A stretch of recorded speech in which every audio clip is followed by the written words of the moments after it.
നമസ്കാരം, എല്ലാവർക്കും സ്വാഗതം. നിങ്ങളുടെ മനസ്സിൽ ഒരു കിടിലൻ ബിസിനസ് ഐഡിയ ഉണ്ടോ? പക്ഷേ ഈ കണക്കുകളും നമ്പറുകളുമൊക്കെ കാണുമ്പോൾ ഒരു തലകറക്കം പോലെ തോന്നുന്നുണ്ടോ? അങ്ങനെയാണെങ്കിൽ പേടിക്കേ വേണ്ട. കാരണം ആ നമ്പറുകളെ എങ്ങനെ ഒരു അടിപൊളി കഥയാക്കി മാറ്റി ഇൻവെസ്റ്റേഴ്സിനെ കയ്യിലെടുക്കാം എന്ന് നമുക്കൊന്ന് നോക്കാം. അതായത് ഒരു പുതിയ ബിസിനസ് തുടങ്ങാൻ പോകുന്ന ആരും നേരിടുന്ന ഏറ്റവും വലിയ ചോദ്യം ഇതാണ്. നിങ്ങളുടെ ഈ വലിയൊരു സ്വപ്നത്തിന് സാമ്പത്തികമായിട്ടൊരു നിലനിൽപ്പുണ്ടെന്ന് നിങ്ങൾ എങ്ങനെ മറ്റൊരാളെ, പ്രത്യേകിച്ച് ഒരു ഇൻവെസ്റ്ററെ ബോധ്യപ്പെടുത്തും? ശരിക്കും ഇതൊരു വലിയ ചോദ്യം തന്നെയാണല്ലേ? അതിന്റെ ഉത്തരം വളരെ സിമ്പിളാണ്. നിങ്ങളൊരു കഥ പറയണം. വെറുതെ വാക്കുകൾ വെച്ചുള്ളൊരു കഥയല്ല കേട്ടോ, മറിച്ച് അക്കങ്ങൾ കൊണ്ടുള്ളൊരു കഥ. ഓരോ കണക്കിനും പിന്നിലും കൃത്യമായ ഒരു വിശദീകരണം വേണം.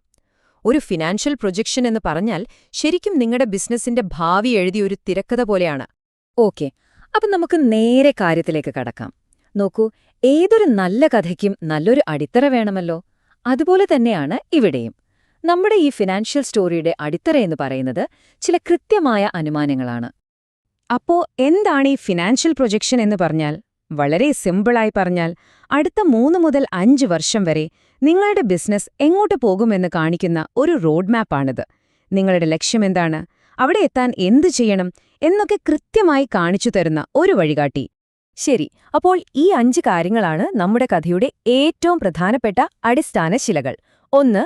മാർക്കറ്റ് ഗ്രോത്ത് റേറ്റ്, അതായത് നിങ്ങൾ ഇറങ്ങാൻ പോകുന്ന മാർക്കറ്റ് എത്ര വേഗത്തിലാണ് വളരുന്നത്.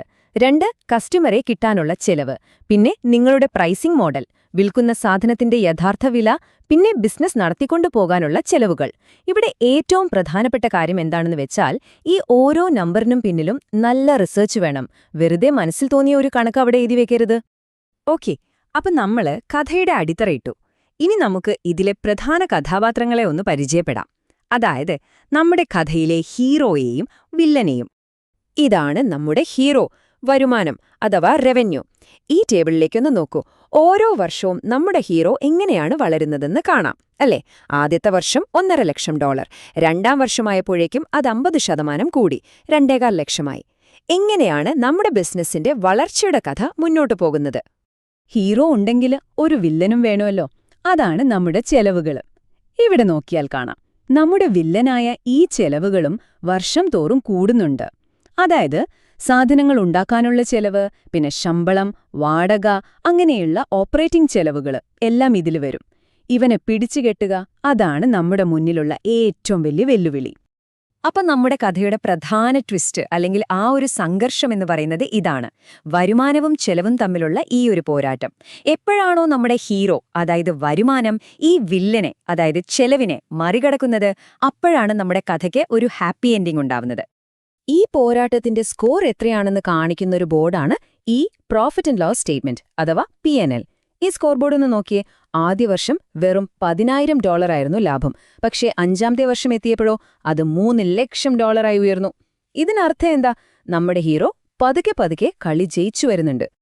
5ാം വർഷത്തെ ഈ $300,000 ലാഭം, ഈ ഒരു നമ്പർ മാത്രം മതി ഒരു ഇൻവെസ്റ്ററെ ആകർഷിക്കാൻ. ഇതാണ് നിങ്ങളുടെ കഥയുടെ ക്ലൈമാക്സ്. നിങ്ങളുടെ ബിസിനസ് എത്രത്തോളം വിജയകരമാകാമെന്നതിന്റെ ഒരു നേർക്കാഴ്ച. പക്ഷേ കഥ ഇവിടെ തീരുന്നില്ല കേട്ടോ. വെറുതെ ലാഭമുണ്ടായാൽ മാത്രം മതിയോ? പോരാ. ഒരു ബിസിനസ്സിന് നല്ല ആരോഗ്യം വേണമെങ്കിൽ നമ്മൾ വേറെയും ചില കാര്യങ്ങൾ ശ്രദ്ധിക്കണം. നമുക്കതിന്റെ ഹെൽത്ത് ചെക്കപ്പ് ഒന്ന് നടത്തി നോക്കാം. ഇവിടെ 2 പ്രധാനപ്പെട്ട കാര്യങ്ങളുണ്ട്. 1. Cash flow. 2. Balance sheet. ലാഭം എന്നു പറയുന്നത് നമ്മുടെ ലക്ഷ്യസ്ഥാനമാണെങ്കിൽ, ഈ ക്യാഷ് ഫ്ലോ എന്നു പറയുന്നത് അങ്ങോട്ട് ഓടിക്കാനുള്ള വണ്ടിയിലെ പെട്രോൾ പോലെയാണ്. അത് തീർന്നുപോയാൽ വണ്ടി നിന്നുപോകും. അതുപോലെ ബാലൻസ് ഷീറ്റ്, അത് നിങ്ങളുടെ ബിസിനസിന്റെ മൊത്തത്തിലുള്ള സാമ്പത്തിക ആരോഗ്യത്തിന്റെ ഒരു സ്നാപ്ഷോട്ടാണ്. അതായത് ആസ്തി എത്ര, ബാധ്യത എത്ര എന്നൊക്കെ കാണിക്കുന്നത്. അപ്പോൾ നമുക്ക് ചില പ്രധാനപ്പെട്ട റേഷ്യോസ് നോക്കാം. ആദ്യത്തേത് ഗ്രോസ് മാർജിൻ. ഇതെന്താ സംഭവം എന്ന് വെച്ചാൽ, നിങ്ങൾ വിൽക്കുന്ന ഒരു പ്രോഡക്റ്റിൽ നിന്ന് അതിന്റെ നിർമ്മാണ ചെലവൊക്കെ കഴിഞ്ഞ് നിങ്ങൾക്ക് ശരിക്കും എത്ര രൂപ ലാഭം കിട്ടുന്നുണ്ട് എന്ന് കാണിക്കുന്ന ഒരു കണക്കാണിത്. നിങ്ങളുടെ ബിസിനസ് അടിസ്ഥാനപരമായി എത്രത്തോളം ലാഭകരമാണെന്ന് ഇത് പറയും. അടുത്തത് കറന്റ് റേഷ്യോ. ഇതിനെ നമുക്ക് ബിസിനസിന്റെ ഒരു സ്ട്രെസ് ടെസ്റ്റ് എന്ന് വിളിക്കാം. അതായത് പെട്ടെന്ന് കുറച്ച് ബില്ലുകളൊക്കെ അടയ്ക്കേണ്ടി വന്നാൽ നിങ്ങളുടെ കയ്യിൽ അതിന് മാത്രം പണമുണ്ടോ? ഈ ചോദ്യത്തിനുള്ള ഉത്തരം ഈ റേഷ്യോ തരും. ഇനി ഒരുപക്ഷേ ഏറ്റവും പ്രധാനപ്പെട്ട ഒന്ന് ROI, അതായത് റിട്ടേൺ ഓൺ ഇൻവെസ്റ്റ്മെന്റ്. ഇൻവെസ്റ്ററുടെ മനസ്സിലെ ഏറ്റവും വലിയ ചോദ്യം എന്തായിരിക്കും? ഞാൻ ഈ ബിസിനസ്സിൽ പണം മുടക്കിയാൽ എനിക്ക് എന്ത് തിരികെ കിട്ടും? ആ ചോദ്യത്തിനുള്ള കൃത്യമായ ഉത്തരം നൽകുന്നത് ഈ ഒരു കണക്കാണ്. ശരി, ഇപ്പോൾ നമ്മൾ കഥയുടെ ക്ലൈമാക്സിലേക്ക് എത്തുകയാണ്. ഒരു ഇൻവെസ്റ്ററുടെ മനസ്സിലുള്ള ആ വലിയ ചോദ്യങ്ങൾക്ക്, ആ അവസാനത്തെ സംശയങ്ങൾക്ക് ഉത്തരം നൽകാനുള്ള സമയമായി. അതാണ് ബ്രേക്ക് ഈവൻ പോയിന്റ്.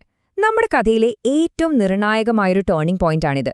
അതായത്, എപ്പോഴാണ് നിങ്ങളുടെ business no profit no loss എന്ന അവസ്ഥയിലെത്തുന്നത്, അല്ലെങ്കിൽ എപ്പോഴാണ് നിങ്ങളുടെ വരുമാനം കൊണ്ട് ചിലവുകൾ കറക്റ്റായി മീറ്റ് ചെയ്യാൻ പറ്റുന്നത്.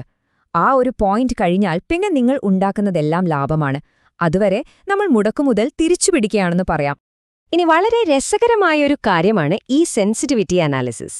ഇതിനെ നമുക്കൊരു വാട്ട് ഇഫ് പ്ലാൻ എന്ന് വിളിക്കാം.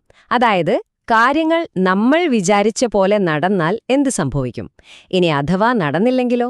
ഇവിടെ നോക്കൂ, കസ്റ്റമേഴ്സ് 20% കൂടിയാൽ ലാഭം 35% കൂടും. പക്ഷേ മാർക്കറ്റ് ഗ്രോത്ത് ഒരു 15% കുറഞ്ഞാലോ? ലാഭം 40% ഇടിയും.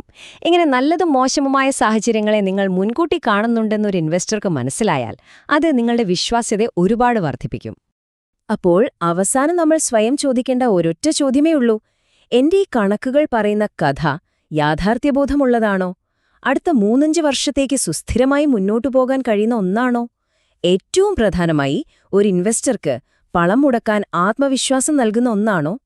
ഈ ചോദ്യങ്ങൾക്ക് അതെ എന്ന് നിങ്ങൾക്ക് ഉറപ്പിച്ചു പറയാൻ കഴിയുമെങ്കിൽ നിങ്ങൾ തീർച്ചയായും ശരിയായ വഴിയിലാണ്.